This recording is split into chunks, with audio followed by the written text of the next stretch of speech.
Alrighty, welcome back to the study of Revelation. This will be part three or episode three, however you want to call it. Now we get to meat potatoes. Tonight will be Daniel chapter 2, and we're going to cover this chapter. It'll be only one episode. People always ask me, I know the first two episodes, not all that exciting. And the reason that I'm usually asked, or people wonder why do you start off with those three chapters? Matthew, Mark, and Luke. And I said, most Christians really don't get into the book of Revelation. The most they get is out of the four gospel, and it's a very basic outline. Sometimes this is the only exposure that they get. Talk about the latter times and the tribulation and the millennial reign. So I'd start off with that is because that is usually a focus point where most people can agree that they have read that, may not have studied it, but they have read it. So that's why I start off with those, because I think it's very important to meet people where they're at. Some people know about the statue. That I know they've heard the story, and they've heard uh, bits and pieces of Daniel, the lion's den, and the fiery furnace, and some other stuff. But really, real deep exploration of the book, probably not. Just general reading through it. So tonight we're going to get into the heavy, hard part of this.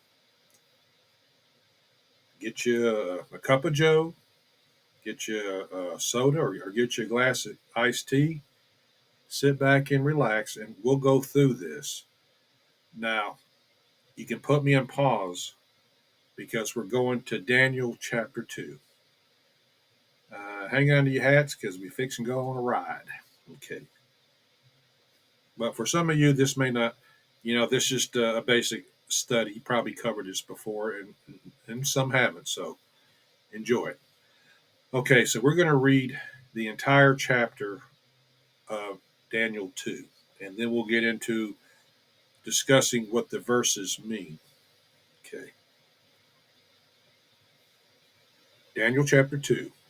In the second year of the reign of Nebuchadnezzar, Nebuchadnezzar dreamed dreams wherewith his spirit was troubled, and his sleep brake from him.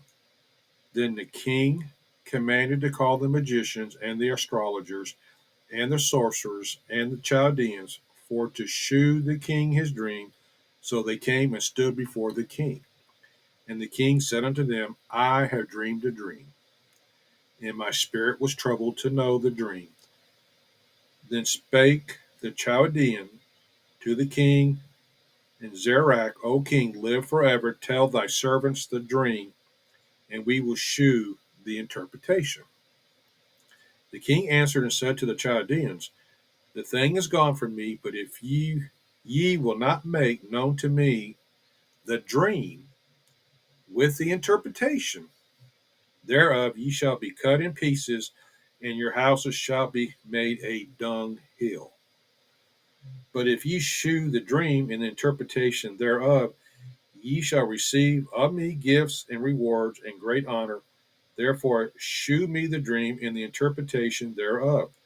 They answered again and said, let the king tell his servants the dream, and we will shew the interpretation of it. The king answered and said, I know with certainty that ye would gain the time, because ye see the thing is gone from me. But if ye will not make known unto me the dream, there is none but one decree for you. For ye have prepared lying and corrupt words to speak before me, till the time be changed. Therefore tell me the dream, and I shall know that ye can shew me the interpretation thereof. But if ye will not make known unto me the dream, there is but one decree, excuse me, The Chaldeans answered before the king and said, there is not a man upon the earth that can shew the king's matter. Therefore, there is no king, lord, nor ruler that asks such things as any magician or astrologer or Chaldean. It is a rare thing that the king required, and there is none other that can shew it before the king except the gods whose dwelling is not with flesh. For this cause the king was angry and very furious, and commanded to destroy all the wise men of Babylon. And the decree went forth that the wise men should be slain, and they sought Daniel and his fellows to be slain. Then Daniel answered with counsel and wisdom to Arioch, the captain of the king's guard, which was gone forth to slay the wise men of Babylon. He answered and said to Arioch, the king's captain, why is the decree so hasty from the king? Then Arioch made the thing known to Daniel. Then Daniel went in and desired of the king that he would give him time, if he would give him time, that he would shew the king the interpretation. Then Daniel went to his house and made the things known to Hananiah, Mishael, and Azariah, his companions, that they would desire mercies of the God of heaven concerning this secret, that Daniel and his fellows should not perish with the rest of the wise men of Babylon. Then was the secret revealed unto Daniel in a night vision. Then Daniel blessed the God of heaven. Daniel answered and said, blessed be the name of God forever and ever, for wisdom and might are his. And he changeth the times and the season. He removeth kings and setteth up kings. He giveth wisdom unto the wise and knowledge to them that know understanding. He revealeth the deep and secret things. He's known what is in the darkness, and the light dwelleth in him. I thank thee and praise thee, O thou God of my fathers, who has given me wisdom and might, and has made known unto me what we desire of thee, for thou hast now made known unto us the king's matter. Therefore Daniel went unto Arioch, whom the king had ordained to destroy the wise men of Babylon. He went and said thus unto him, destroy not the wise men of Babylon. Bring me in before the king, and I will shew unto the king the interpretation. Then Arioch brought in Daniel before the king in haste, and said thus unto him, I have found a man of the captives of Judah that will make known unto the king the interpretation. The king answered and said to Daniel, whose name was Belteshazzar, art thou able to make known unto me the dream which I have seen, in the interpretation thereof?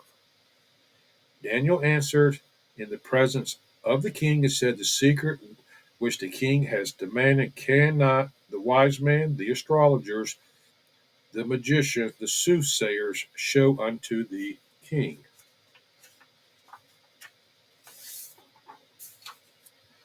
But there is a God in heaven that revealeth secrets, and maketh known to the king Nebuchadnezzar what shall be in the latter days. Thy dream and the visions of thy head upon thy bed are these. As for thee, O king, thy thoughts came into thy mind upon thy bed, that they should come to pass hereafter, and he revealeth secrets, maketh known to thee what shall come to pass. But as for me, the secret is not revealed to me for any wisdom that I have more than any living, but for their sakes that should make known the interpretation to the king, that thou mightest know the thoughts of thy heart. But, O king, saw and behold a great image. This great image, whose brightness was excellent, stood before thee, and the form thereof was terrible. This image head was of fine gold, his breast and his arms of silver, his belly and his thighs of brass, his legs of iron, his feet part of iron and part of clay. Thou sawest till that a stone was cut out without hands, which smote the image upon his feet that were of iron and clay, and brake them to pieces.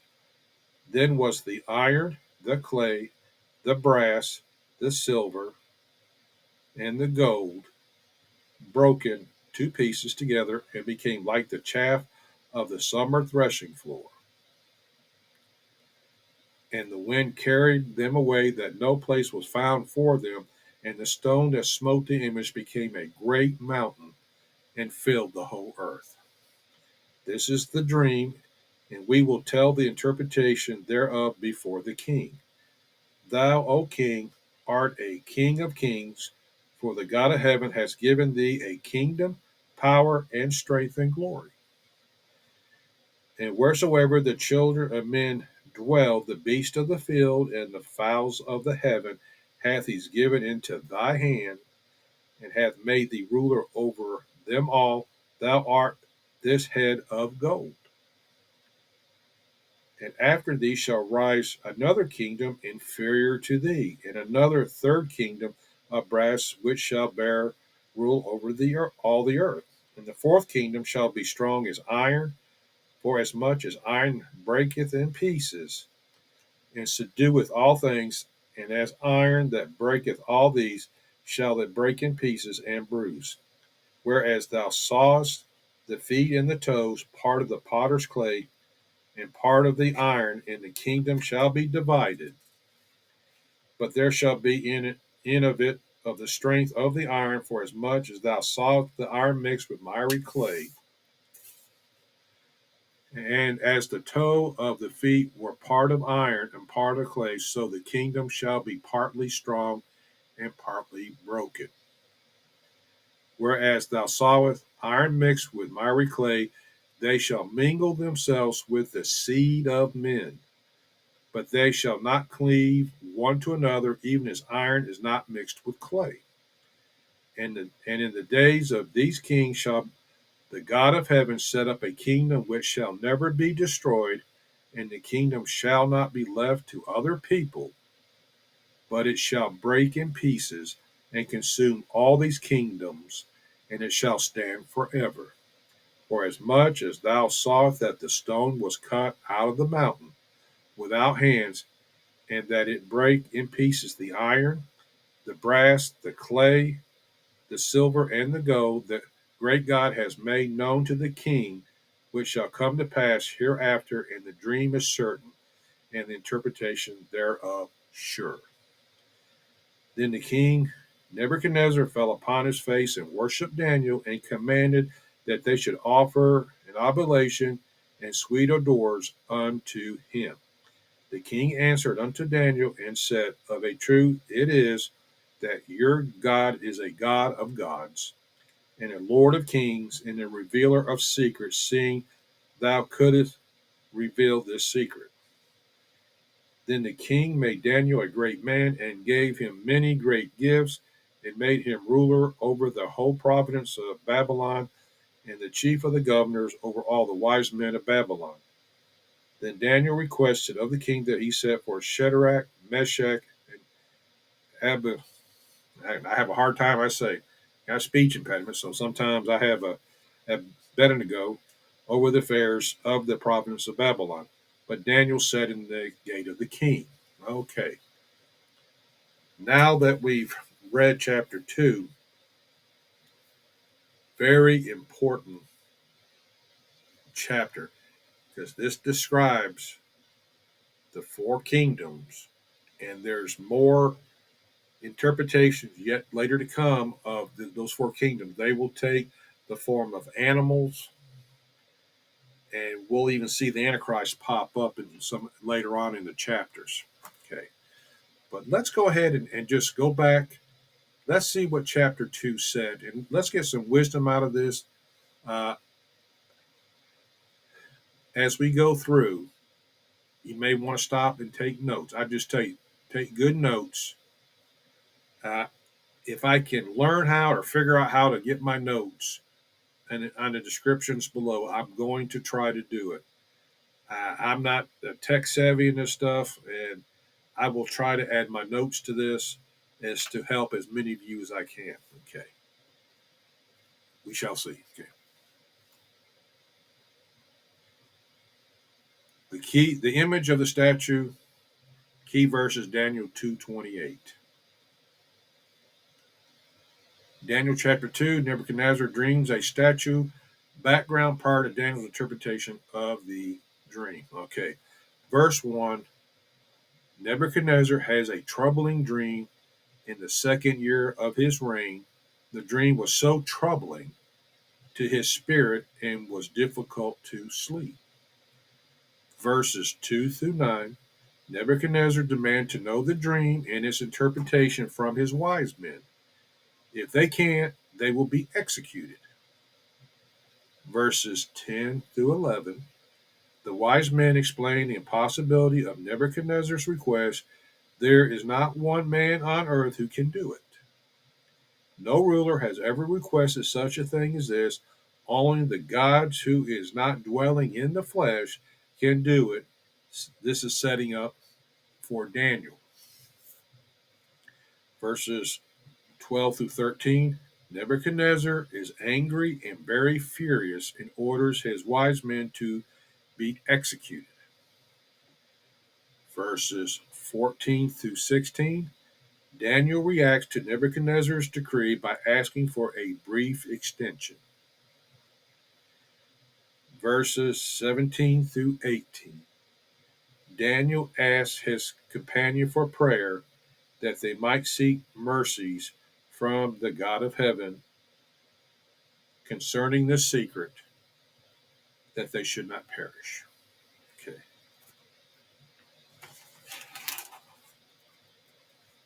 Verse 19. God reveals Nebuchadnezzar's dream and its interpretation to Daniel. Verses 20 through 23, Daniel praises God for this revelation. Verses 24 through 30, Daniel, Belteshazzar, is ushered into the king's presence and give glory to God for revealing the dream. Arioch told the king, I have found a man, but refuses to take credit, gives it to God in heaven. This doesn't just concern his kingdom, but to the latter days and to Revelation. Very key. Verses 31 through 35. Daniel describes Nebuchadnezzar's dream. Behold, a great image.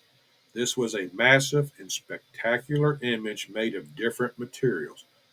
One is fine gold. The second, silver.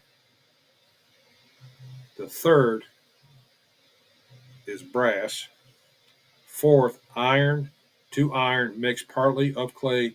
This image was destroyed by a stone made without hands. What remained of it was blown away like worthless chaff, while the stone became a great mountain and filled the whole earth.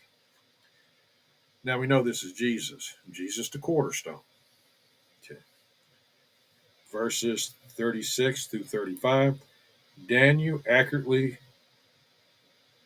tells what the dream was and the correct interpretation of the dream. You are the head of gold. After him would come three other kingdoms, each represented by different materials. After the cession of the four kingdoms, the final kingdom would be set up by God, and that's the millennial reign of Christ. Nebuchadnezzar's kingdom was likened unto gold because it was an absolute monarch. God's ideal government. Nebuchadnezzar was not God's ideal ruler. The dream is certain and the interpretation is correct. The three other kingdoms came after Babylon. Then there was Medo Persia, Greece, and Rome. The nature of these kingdoms were accurately described by the image Nebuchadnezzar saw in his dream. The other three kingdoms succeeding Babylon are inferior. Babylon, now these are type of governments set up. One inferior at as they go down. Okay. Medo Persia, silver. Now we know gold is absolute monarch, one person ruler. Medo Persia is silver, a monarchical oligarchy with nobles equal to the king in all, but the king is in office. Sorry, this is some words I can't pronounce. Even though I wrote them down, I can't pronounce them. Greece is bronze, still lower value of its aristocracy, of mind and influence of nobles.